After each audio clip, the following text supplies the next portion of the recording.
Hey all, a couple of questions have come up about how to get started with your piping instrumentation diagrams. So I thought I would give you a couple of tips on how you can develop that. First thing I want to point out is the piping side of that. If you review Sinnott and Thaler, they talk about providing pipe diameters and stuff like that. You don't have to worry about that. The instrumentation side is fine. And second, the instrumentation should focus on the major pieces of equipment. So if your final P&ID doesn't include instrumentation on, smaller stuff like pumps or utility heat exchangers or something like that, that's okay. But if it's a main element of your process, then yeah, it should have the instrumentation on it.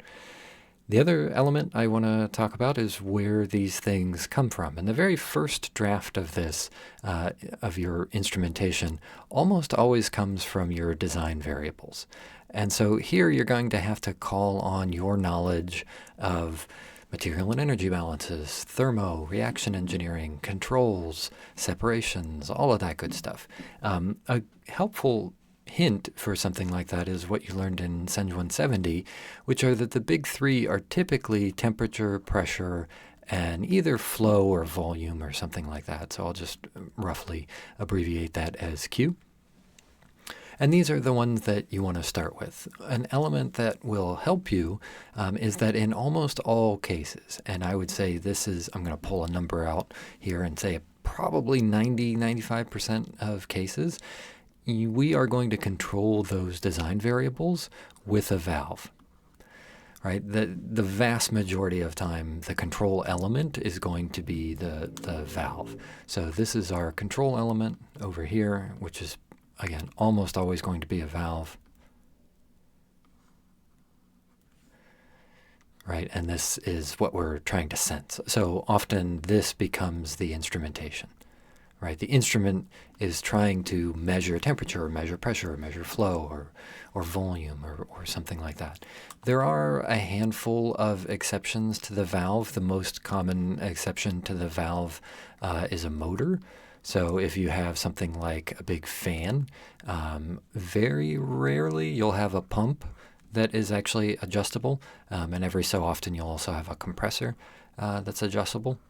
These two, though, are fairly rare. Most of the time when we have pumps and compressors, they're designed to just run at a certain power. There are some adjustable ones.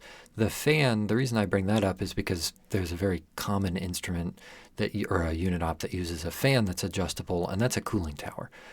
So the big fan on top of a cooling tower is almost always one of the manipulated variables, the control element. But another indication of just how common valves are for control elements is if you go take a look over at Sinnott and Thaler over in table 5.1, they will give you this nice table of all of the letter codes. And so whenever you have to design any kind of a control element or an instrument, you can use these letter codes. And the ones that you're going to use most often are the flow rate, which is F, and the temperature down here, which is T. Of course, pressure is also in there as well, which is right here. So temperature, pressure, and flow. And what I want you to pay attention to is what's the final control element. It's the second letter in here that's giving you the control element. So the control element of an analysis is a valve. Flow rate is a valve. Flow ratio is a valve. Power is controlled by a valve. Level is controlled by a valve. Pressure is controlled by a valve. Right? On and on and on. And then eventually you get down here and you see, oh, there's a couple of ones that have Z. What's a Z? Well, if you look down here, oh, okay, the letter Z is used when the final control element is not a valve. So they're even defined in reference to a valve. So it's either a valve or not a valve. You can bet dollars to donuts that your final control element is pretty much always going to be a valve. And the reason for that is simple, because we deal with process fluids, right? For the most part, we're dealing with liquids and gases, and we use other liquids and gases to heat up or cool down liquids and gases. So that's kind of what we do, right? The only way to really control those rates reliably is with a valve. So when you want to get started with something, again, you're going to have to go back to your courses and your design elements for whatever it is that you're working on for a controller and go there first, right? What were the things that were important when you were designing that? So let's take an example from reaction engineering, since that one's on the top of my head. It's a pretty bad reactor. We'll try and draw just a simple CSTR here. I'll make it a little bit big. Most of the time we cap these things. We do not run CSTRs open to the atmosphere, so I'll draw a little dome on top of there. We'll pretend that that dome is, kind of bolted in place. Remember I said in class earlier, there's always that vapor headspace, right? So there's always a little gap up here at the top. And we're going to have some stuff flowing in and some stuff flowing out.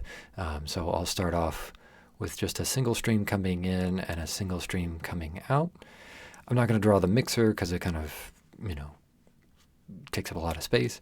And presumably, if we're going to be heating or cooling this thing, there's going to be a jacket or a cooling coil or a heating coil. So I'm just going to draw it as a coil right now.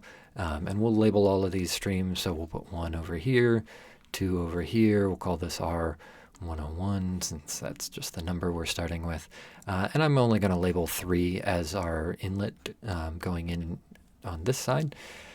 We need to pick a couple of things, but it doesn't really matter right here. Just for, sort of clarification, we'll assume that what's going in over here is low pressure steam so that we can heat something up. And the stuff that's coming in over here is cold, and the stuff that's coming in over here is hot, right? And maybe it's aqueous, so it's not that hot, right? Just so we have an idea of what it is that's going on. We're going to erase some of that as we go. But when you think about the design equations for a CSTR, what are they, right? Generally, those design equations or those design variables are going to be the temperature of the reactor, probably the volume of the reactor. If this is a liquid phase reactor, the pressure is probably less important. So let's start with the temperature and the volume. How do we control volume? Well, the easiest way to control volume, we're going to imagine the stream is moved a little bit. Let's move it down here so it's a little bit easier to draw. And sometimes it helps to sketch these out by hand, right? Because you might have to move them around a little bit. Let's assume that it's going to need a valve. That's going to be our final control element. So we'll put a valve over here. The exact valve that you use, if you read through Sinnott and Tallard, there's a generic adjustable valve that looks like that. That's fine. You can just go with a generic adjustable valve. And what do we have to do in order to control the volume? Well, we need some sort of a sensor on there that's going to indicate the level. And if you look up at table 5.1 and we want to look at a level controller, that's going to have an L on it. It's definitely going to be an indicator, but it's also going to have to be a controller, right? We want this to do some control effort, so it's also going to need a C on it. Whether we do a recording, an indicating, or a blind, we almost never do blind. Blind means you can't see it. Recording and indicating mean what they sound like, right? Indicating just means there's a light or a number or something. Recording means it's written down somewhere. You can kind of pick whatever you want. Indicating is usually enough because if it's part of a controller, it's going to be written down as part of that controller. So in order to control the volume, we need a level controller, and we'll say it's an LIC, because it's an indicating controller too. And we connect the two, right? We say I'm going to put that over here and put that over there. So that is my first controller. The other thing that I'm going to have to control is the temperature. How do we control the temperature? Well, if we're using low pressure steam, remember the amount of energy that's being transferred, if it's condensing, is going to be equal to the mass flow rate of the steam times the enthalpy of vaporization, or the latent heat. So again, we can't control the latent heat, but we can control the flow. So there's probably going to be another controller on here. So we'll add a controller on this side, or excuse me, a valve over on this side, on the inlet steam, and it's going to need some sort of a sensor. It's a temperature sensor. So for this one, I'm just going to draw a little line here. It's a temperature controller, so we'll say it's a temperature indicator controller. We'll put it around a box because we draw them as boxes, and then we'll connect it to the valve. Right, so now we've got the two key ones which come from our design variables. Right, that was the origin of that. The next place where we get these valves or control elements from often comes from something like a HAZOP. So if you were to go through a HAZOP on here, let's say that you were going through the reactor and the reactor's R101 and eventually you got down to line 1, right? That's your feed. So you do something like, okay, what's the intent of line 1? It's, providing the feed to R101 at, we're just making up numbers here, but maybe it's 25C, 1 ATM, and I don't know, 3 kilograms per second or something like that, right? The typical HAZOP structure that we would use. And then we would go through as many of the keywords as we need to identify what we think are all of the major hazards. So we would have keywords over here. We would try to briefly identify the cause. And then we would also, over on the far side of that, we would want to write what are the consequences and how do we fix it, right? What's a potential fix? And those fixes are the part that we're going to be interested in, right? If we can add either controllers or more generally control elements as part of a fix, then we're going to want to add those to our instrumentation diagram. Not all of your fixes have to have control elements, right? One of the ones that we saw inside of class was a berm, right? If it's a fluid container, if it's a reservoir or something like that, a storage container, maybe we put a berm around the outside so that if it leaks, it doesn't go anywhere. That's not something that gets added to an instrumentation diagram, right? So the only ones that we're interested in here, and you may have many, are those that involve control elements. So we're not talking about things like berm. As an example, if our keyword, for example, was more, the cause of, let's shift that cause over a little bit over here, more specifically flow, right? That's the one that we're interested in. Maybe the reason that we've got flow is because this valve over here got stuck open. So it helps to label these things. This is a flow control valve. Let's label that in blue so that you can see it. And we can number it as well. This is maybe flow control, or I should say flow valve 1, and we'll call this one flow valve 2. Right? And to get those letters, we're just looking up here at the final control elements, right? In order to control flow rate, we have flow valve, they're FV, so we can call them FV1 and FV2. You'll probably have a lot over time. So why could we potentially have more flow in line 1? Well, maybe that's because FV1 is stuck open, right? That was one of our control valves, and it was supposed to close to reduce something, but it turns out we have a little too much flow because it was stuck open. Well, the consequence of that could be that our 101 level rises. And so what's the potential fix? We could add an alarm, right? We could add alarms, low and high, to the level indicator controller, right? And that probably has a number on it as well. I'll put subscript 1 on it just so we can tell the difference. So maybe we come up here and say, okay, this is actually level controller 1 and 2, and we need an alarm, and it's got to be a high alarm and probably a low alarm. Since we're here, we can add them both. So this will have an alarm high and an alarm low on it, right? So we've added a little bit to our instrumentation diagram. And then we just keep going, right? Maybe we are interested in the other side, right? We look at the case of what happens if there's less flow in line 1, right? And the cause for this, maybe it's not that it's stuck open, but flow valve 1 is clogged, right? Or loses power or something like that. At any rate, we have less flow. Certainly the level will fall, but we already have some instrumentation on that, so that's fine. If we think a little bit more about what's happening inside of the system, if the level falls too far, let's say it's down here, well, we're still pumping in the same amount of Q, and so the temperature in what's remaining in this area is going to get a lot hotter, right? We're pumping in a lot more energy in there, and so maybe it gets too hot and it actually starts boiling. So the level drops, heats up, T increases, and maybe it even boils. Right, so now we've got a vapor in there. Our vapor headspace is going to pressurize. So that's our consequence. How do we stop something horrible from happening? Maybe we add the pressure relief valve that we talked about. We end of week 6, something like that, right? We add pressure relief valve, we'll call it 1 since we don't have any more.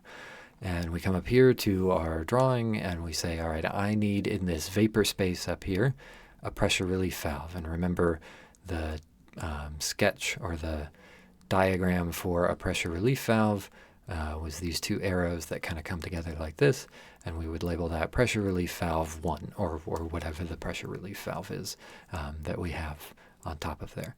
Those are the main elements. You'll be able to do pretty much everything you need to do with a pressure relief valve, right? That's one that we have. That's for emergencies. A regular valve, all right?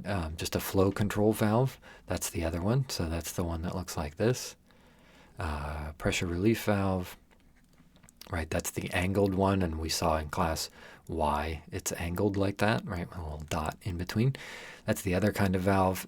Very common, less commonly, I would say close to rarely, is a one-way valve, which is called a non-return valve. And that one has a couple of different diagrams to it.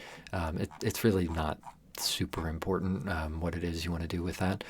But generally, if you have a line, you have to sort of break it like that, and you draw an arrow on an angle, and that's saying, okay, it's only allowed to go, in this case, to the right, right? This non-return valve says go to the right. But honestly, non-return valves don't come up anywhere near as often as the flow valves and the pressure relief valves. I would, if I'm just guessing, I would say, probably 3 out of 5 valves on there, 60-some% will be flow valves.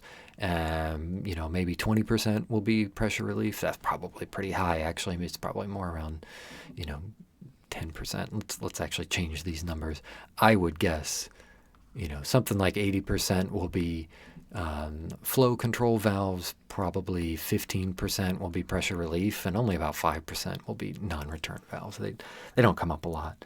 And so just those 3 are enough, right? Couple those with essentially the temperature indicating controller, the pressure indicating controller, and maybe like a level indicating controller. That's going to cover the huge amount of common cases that you have. And you can look up the symbols and the diagrams and all of that stuff in Chapter 5 of Sinnott and Thaler.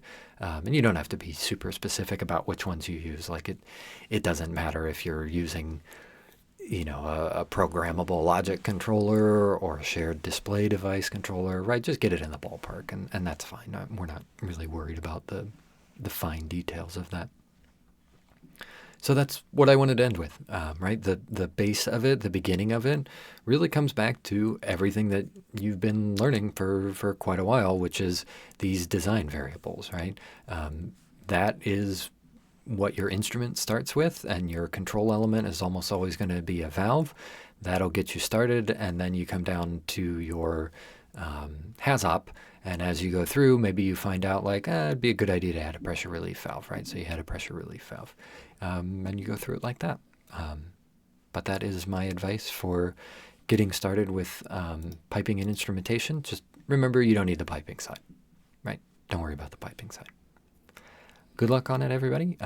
Feel free to let Professor Powell or myself know if you got any questions. And it's a Friday. Have a good weekend. Bye all.